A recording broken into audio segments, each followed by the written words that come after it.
महिला सुबह नहाने के बाद अपनी मांग में सिंदूर भरती है, तुरंत रुक जाइए।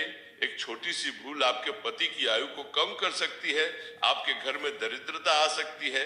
माता लक्ष्मी आपका घर छोड़कर चली जाएंगी और आपका परिवार बर्बादी के कगार पर पहुंच सकता है। आज मैं आपको वह रहस्य बताऊंगा जो देवी पार्वती ने माता लक्ष्मी को समझाया था। यह बात सुनकर आपके रोंगटे खड़े हो जाएंगे, क्योंकि बहुत सी महिलाएं अनजाने में यह गलती रोज कर रही है। देखिए, मांग में सिंदूर भरना केवल एक रस्म नहीं है, यह सुहागन का सबसे बड़ा प्रतीक है।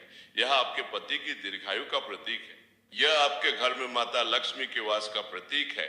लेकिन अगर गलत तरीके से सिंदूर लगाया जाए, गलत समय पर लगाया जाए, गलत नियत से लगाया जाए, तो यही सिंदूर आपके परिवार के लिए अभिशाप बन जाता है।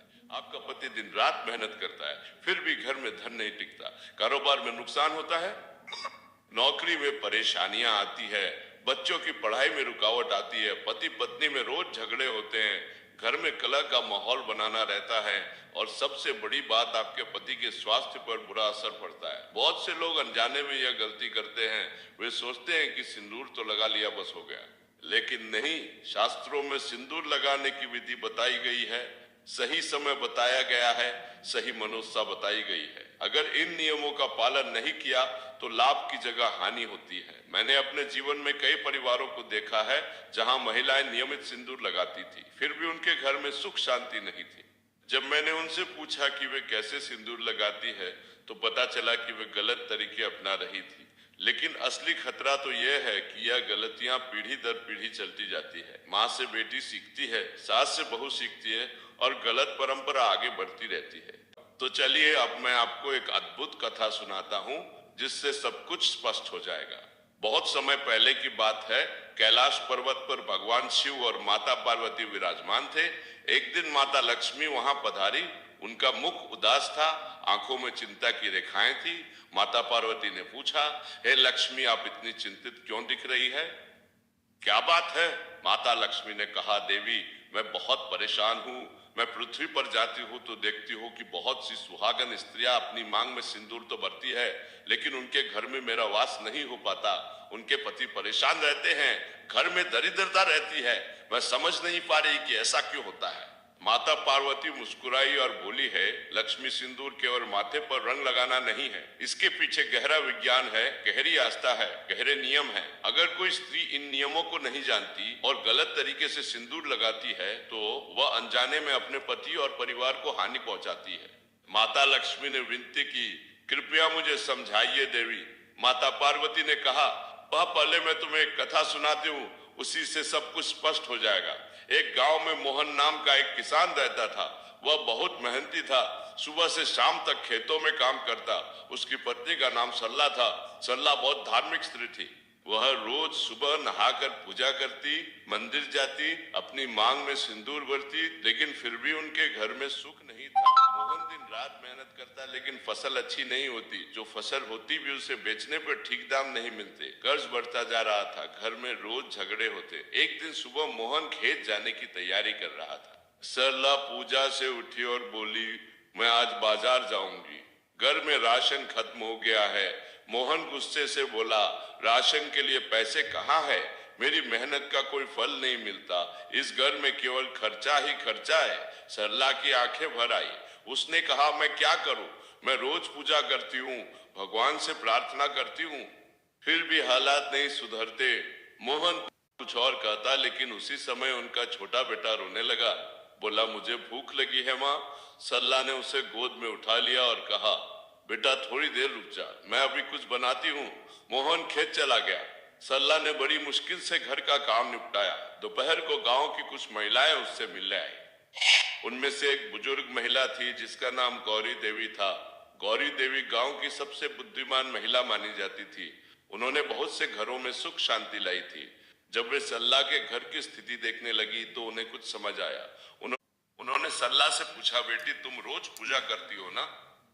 सरला ने कहा, हाँ माताजी, मैं रोज नहाकर पूजा करती हूँ, अपनी मांग में सिंदूर भी भरती हूँ। गौरी देवी ने ध्यान से देखा और फिर पूछा, तुम सिंदूर कैसे लगाती हो? किस समय लगाती हो? कौन सा सिंदूर लगाती हो? सरला थोड़ी हैरान हुई और बोली, माताजी, मैं तो बस सुबह नहाकर जो सिंदूर घर में है वही लगा लेती हूँ। कभी रात को भी अगर कहीं जाना हो तो लगा लेती हूँ। गौरी देवी की आंखें चौड़ी हो गई। उन्होंने कहा, बेटी यही तो गलती है, तुम अनजाने में वे सब गलतियां कर रही हो जिनसे तुम्हारे घर में माता लक्ष्मी का वास नहीं हो पा रहा। तुम्हारे पति की मेहनत बेकार जा रही है। सरला घबरा गई। उसने हाथ जोड़कर कहा, माता जी कृपया मुझे समझाइए, मैं क्या गलती कर रही हूँ? मैं तो रोज भगवान से प्रार्थना करती हूँ कि हमारे घर में सुख शांति आए। गौरी देवी ने गहरी सांस ली और कहा, बेटी सिंदूर लगाना एक पवित्र कर्म है, इसके नियम है, समय है, विधि है। अगर इन्हें नहीं जाना तो सिंदूर का असर उल्टा हो जाता है। तुम रात को सिंदूर लगाती हो, यह बहुत बड़ी गलती है। रात का समय नकारात्मक शक्तियों का समय होता है। रात को सिंदूर लगाने से तुम्हारे पति पर बुरी नजर लगती है, संकट आते हैं। सरला के मुंह से निकला है, भगवान मुझे तो पता ही नहीं था, और क्या गलतियां मैं कर रही हूँ माता जी। गौरी देवी ने आगे समझाया, बेटी और भी बहुत कुछ है जो तुम्हें जानना चाहिए, लेकिन पहले मुझे बताओ तुम कौन सा सिंदूर लगाती हो। सरला ने कहा, माता जी बाजार से जो रेडीमेड सिंदूर मिलता है वही लगा लेती हूँ, वह आसान होता है। गौरी देवी ने सिर हिलाया और कहा, यह भी गलत है बेटी, रेडीमेड सिंदूर में केमिकल होते हैं, उनमें वह पवित्रता नहीं होती जो असली सिंदूर में होती है। तुम्हें शुद्ध सिंदूर लगाना चाहिए, वही जो हमारे बुजुर्ग इस्तेमाल करते थे। अब तो चलिए आगे सुनते हैं कि गौरी देवी ने सरला को और क्या समझाया। गौरी देवी ने कहा, बेटी अब मैं तुम्हें पूरी विधि समझाती हूँ, ध्यान से सुनो और इसे अपने जीवन में उतारो। सबसे पहली बात, कभी भी रात के समय सिंदूर मत लगाना। रात का समय भगवान शिव का समय है, हनुमान जी का समय है, वे ब्रह्मचारी है। रात को सिंदूर लगाना उनका अपमान है। साथ ही रात में नकारात्मक शक्तियां ज्यादा सक्रिय होती है, वे तुम्हारे पति को नुकसान पहुंचा सकती है। अगर तुम्हें शाम को कहीं बाहर जाना भी है तो जितना हो सके सिंदूर लगाने से बचो। दूसरी महत्वपूर्ण बात, मंगलवार के दिन कभी भी नया सिंदूर मत लगाना। मंगलवार हनुमान जी का दिन है। इस दिन सुहागिन स्त्रियों को सिंदूर लगाना वर्जित है। हाँ, अगर पुराना सिंदूर लगा हुआ है तो कोई बात नहीं, लेकिन नया सिंदूर भूलकर भी मत भरना। इस दिन सिंदूर लगाने से पति पत्नी में झगड़े होते हैं, घर में कलह बढ़ती है। मंगल ग्रह का स्वभाव उग्र है, वह वैवाहिक जीवन में विवाद लाता है, इसलिए मंगलवार को सिंदूर से परहेज करना चाहिए। तीसरी और बहुत जरूरी बात, हमेशा शुद्ध होकर सिंदूर लगाओ। पहले अच्छे से नहाओ, साफ कपड़े पहनो, फिर पूजा करो, उसके बाद ही सिंदूर भरो। कभी भी बिना नहाए सिंदूर मत लगाना। कई महिलाएं सुबह जल्दी में होती है, वे सोचती है कि बाद में नहा लूंगी, पहले मांग भर लेती हूँ। यह बहुत बड़ी गलती है। अशुद्ध शरीर से लगाया गया सिंदूर शुभ नहीं होता। साथ ही मासिक धर्म के दौरान भी सिंदूर नहीं लगाना चाहिए, उन दिनों शरीर अशुद्ध माना जाता है, इसलिए परहेज करना चाहिए। चौथी बात, अपना सिंदूर कभी किसी को मत देना और ना ही किसी से सिंदूर लेकर अपनी मांग में लगाना। बहुत सी महिलाएं होती है जो रिश्तेदारों से या सहेलियों से सिंदूर मांग लेती है, यह बहुत खतरनाक है। हर व्यक्ति की अपनी ऊर्जा होती है। अगर किसी के पति पर कोई संकट है, कोई दोष है, तो वह उसके सिंदूर में भी होता है। जब तुम वह सिंदूर अपनी मांग में लगाओगी तो वह संकट तुम्हारे पति पर भी आ सकता है। इसलिए हमेशा अपना सिंदूर अपने पास रखो, किसी को मत दो, किसी से मत लो। पांचवी बात, अगर सिंदूर गिर जाए तो उसे वापस डिब्बी में मत रखना। अगर सिंदूर जमीन पर गिर गया है तो उसे किसी पवित्र स्थान पर विसर्जित कर दो, पीपल के पेड़ के नीचे छोड़ दो या फिर बहते पानी में प्रवाहित कर दो, लेकिन उसे वापस इस्तेमाल मत करना। गिरा हुआ सिंदूर अशुभ होता है, उसे लगाने से पति की आयु पर असर पड़ता है, घर में दरिद्रता आती है, इसलिए भूलकर भी गिरा हुआ सिंदूर इस्तेमाल मत करना। छठी बात, सिंदूर हमेशा केसरिया या लाल रंग का ही इस्तेमाल करो, रेडीमेड कलर वाली स्टिक से बचो। बाजार में बहुत से केमिकल वाले सिंदूर आते हैं, वे केवल दिखावे के लिए होते हैं, उनमें वह शक्ति नहीं होती जो असली सिंदूर में होती है। असली सिंदूर में पारा होता है, हल्दी होती है, चूना होता है, यह सब मिलकर एक पवित्र मिश्रण बनाते हैं। यही सिंदूर तुम्हारे पति की रक्षा करता है, इसलिए हमेशा शुद्ध सिंदूर का ही इस्तेमाल करो। सातवीं बात, सिंदूर लगाते समय मन शांत होना चाहिए। अगर तुम गुस्से में हो, उदास हो या पति से लड़ाई हुई है तो उस समय सिंदूर मत लगाओ। पहले मन को शांत करो, भगवान का नाम लो, फिर प्रेम भाव से सिंदूर भरो। जब तुम सिंदूर लगाते हो तो मन में अपने पति की लंबी उम्र की कामना करो, उनके सुख की प्रार्थना करो, तब वह सिंदूर वास्तव में शक्तिशाली बनता है। नकारात्मक भाव से लगाया गया सिंदूर तुम्हारे पति को नुकसान पहुंचा सकता है। आठवीं बात, मांग पूरी भरो, केवल बीच में एक बिंदी जैसा निशान लगाकर मत छोड़ो। मांग को पूरी तरह से भरना चाहिए, यह तुम्हारी आस्था का प्रतीक है। आधी अधूरी मांग से माता लक्ष्मी नाराज होती है, घर में अन्नपूर्णा का वास नहीं होता। इसलिए जब भी मांग भरो, पूरी भरो, साफ सुथरी भरो, और सिंदूर को बालों में छुपाने की कोशिश भी मत करना, उसे खुले में दिखना चाहिए। यह तुम्हारे सौभाग्य का प्रतीक है। इसे छुपाना मतलब अपने सौभाग्य को छुपाना है। नौवीं बात, सिंदूर लगाने के बाद अपने पति के लिए मन में आशीर्वाद दो। बोलो, हे भगवान, मेरे पति को लंबी आयु दो, उन्हें स्वास्थ्य रखो, उनके व्यापार में तरक्की दो, हमारे घर में सुख शांति बनाए रखो। यह प्रार्थना बहुत शक्तिशाली होती है। जब स्त्री अपने पति के लिए सच्चे मन से प्रार्थना करती है तो देवी देवता प्रसन्न होते हैं, वे उस घर में सुख समृद्धि भेजते हैं।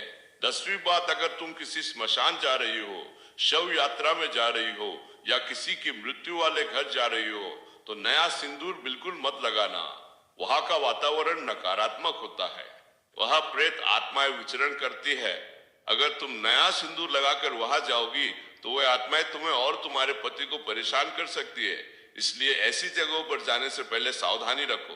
पुराना सिंदूर लगा हुआ है तो ठीक है, लेकिन नया भूलकर भी मत लगाना। ये भी बात, सिंदूर खरीदते समय भी सावधानी बरतो। किसी अजनबी के पैसे से सिंदूर मत खरीदना। अपने पति के पैसे से खरीदो या फिर अपने सगे संबंधियों से लो, ससुराल पक्ष से लो, लेकिन किसी बाहर के व्यक्ति से पैसे लेकर सिंदूर खरीदना अशुभ होता है। इससे उस व्यक्ति की नकारात्मकता तुम्हारे घर में प्रवेश कर सकती है। इसलिए हमेशा ध्यान रखना कि सिंदूर अपने या अपनों के पैसे से ही खरीदना है। 12वीं बात, सिंदूर को हमेशा पवित्र स्थान पर रखो, पूजा घर में रखो, साफ सुथरी जगह पर रखो। उसे कभी गंदी जगह पर मत रखना, शौचालय के पास मत रखना, जूते चप्पल के पास मत रखना। सिंदूर एक पवित्र वस्तु है, उसका सम्मान करना चाहिए। जब तुम सिंदूर का सम्मान करोगी तो भगवान तुम्हारा सम्मान करेंगे। गौरी देवी ने सब समझाया तो सरला की आंखें खुल गई।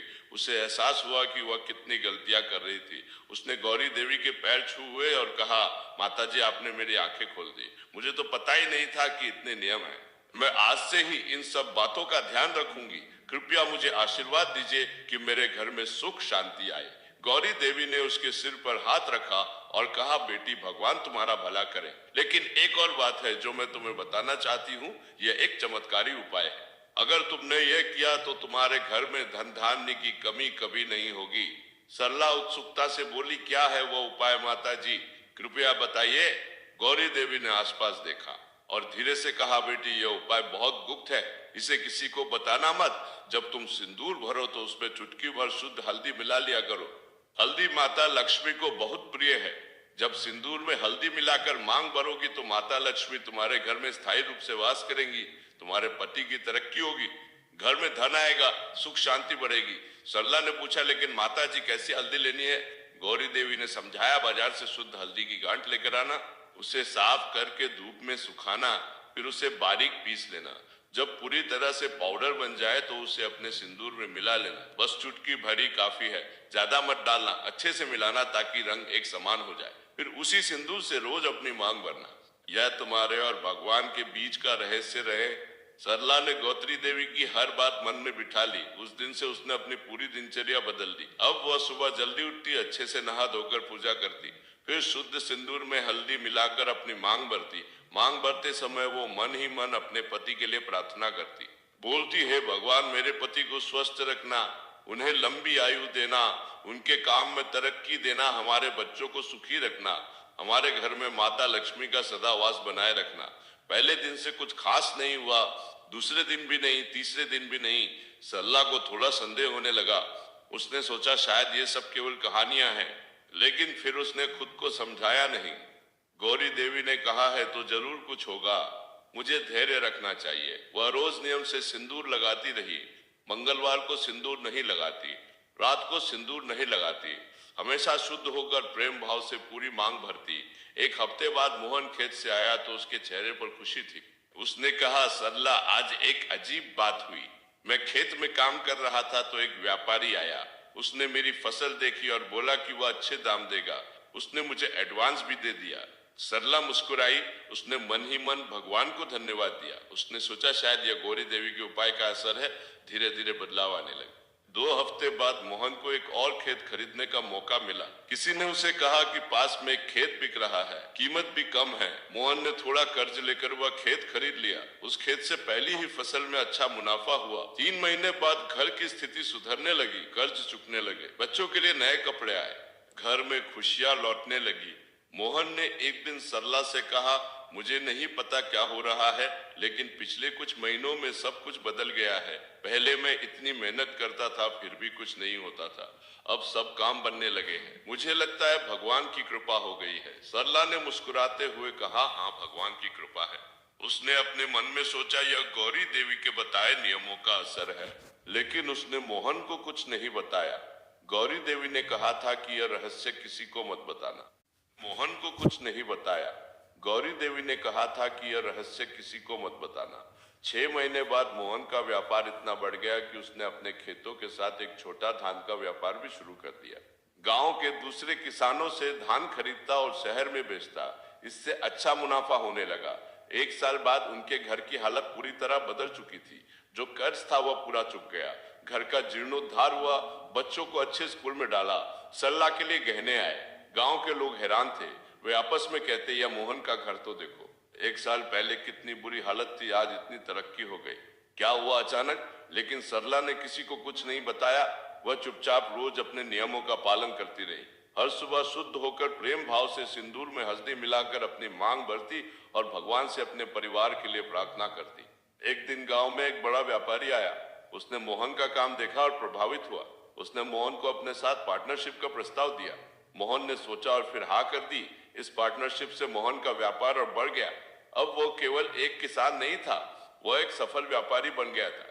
2 साल बाद मोहन ने गांव में एक बड़ा मकान बनवाया। उसकी 2 गाड़ियां हो गई। बच्चे शहर के अच्छे स्कूल में पढ़ने लगे। सरला रोज भगवान का शुक्रिया अदा करती। उसने गौरी देवी को भी ढूंढा और उनके पैर छूकर धन्यवाद दिया। गौरी देवी मुस्कुराई और बोली, बेटी, यह तुम्हारी आस्था का फल है। तुमने नियमों का पालन किया, सच्चे मन से प्रार्थना की, इसलिए भगवान ने तुम्हारी सुन ली। अब तुम हमेशा इन नियमों का पालन करती रहना। तुम्हारे घर में सदा सुख शांति बनी रहेगी। कैलाश पर्वत पर माता पार्वती ने कहानी समाप्त की। माता लक्ष्मी ने कहा, अब मैं समझ गई देवी, सिंदूर केवल एक परंपरा नहीं है, इसके पीछे गहरा विज्ञान है, गहरे नियम है। जब स्त्री इन नियमों का पालन करती है तो वह अपने पति और परिवार के लिए एक सुरक्षा कवच बनाती है। उसकी आस्था और प्रार्थना उसके घर में सुख समृद्धि लाती है। माता पार्वती ने कहा, बिल्कुल सही समझी लक्ष्मी, और इसलिए तुम उन घरों में वास नहीं कर पाती जहां महिलाएं इन नियमों का पालन नहीं करती। तो दोस्तों, इस कथा से हमें यह सीख मिलती है कि हमारी परंपराओं के पीछे गहरा अर्थ है। सिंदूर केवल एक रस्म नहीं है, यह हमारी आस्था का प्रतीक है, हमारे पति की दीर्घायु का प्रतीक है, हमारे घर की समृद्धि का प्रतीक है। लेकिन इसका पूरा लाभ तभी मिलता है जब हम सही नियमों का पालन करें। रात को सिंदूर नहीं लगाना, मंगलवार को नया सिंदूर नहीं भरना, हमेशा शुद्ध होकर सिंदूर लगाना, शुद्ध सिंदूर का इस्तेमाल करना, किसी से सिंदूर नहीं लेना और नहीं देना, गिरा हुआ सिंदूर वापस इस्तेमाल नहीं करना, प्रेम भाव से शांत मन से सिंदूर भरना, और सबसे खास उपाय सिंदूर में चुटकी भर शुद्ध हल्दी मिलाना। याद रखिए, आपका पति दिन रात मेहनत करता है, लेकिन तरक्की का मार्ग केवल मेहनत से नहीं खुलता। परिवार के हर सदस्य को अपनी जिम्मेदारी निभानी पड़ती है, अपने नियमों का पालन करना पड़ता है। जब घर की महिला अपने नियमों का पालन करती है तो घर में सकारात्मक ऊर्जा आती है, माता लक्ष्मी का वास होता है और फिर पुरुष की मेहनत रंग लाती है। इसलिए अपनी जिम्मेदारी को समझिए, छोटी छोटी बातों का ध्यान रखिए। यह जानकारी हमारी आस्था और परंपरा पर आधारित है। हर व्यक्ति की अपनी मान्यताएं हो सकती है, लेकिन अगर आप भी अपने जीवन में सकारात्मक बदलाव चाहते हैं तो इन बातों को जरूर आजमाइए। बहुत सी महिलाओं ने इन नियमों को अपनाया और उनके जीवन में चमत्कारिक बदलाव आए।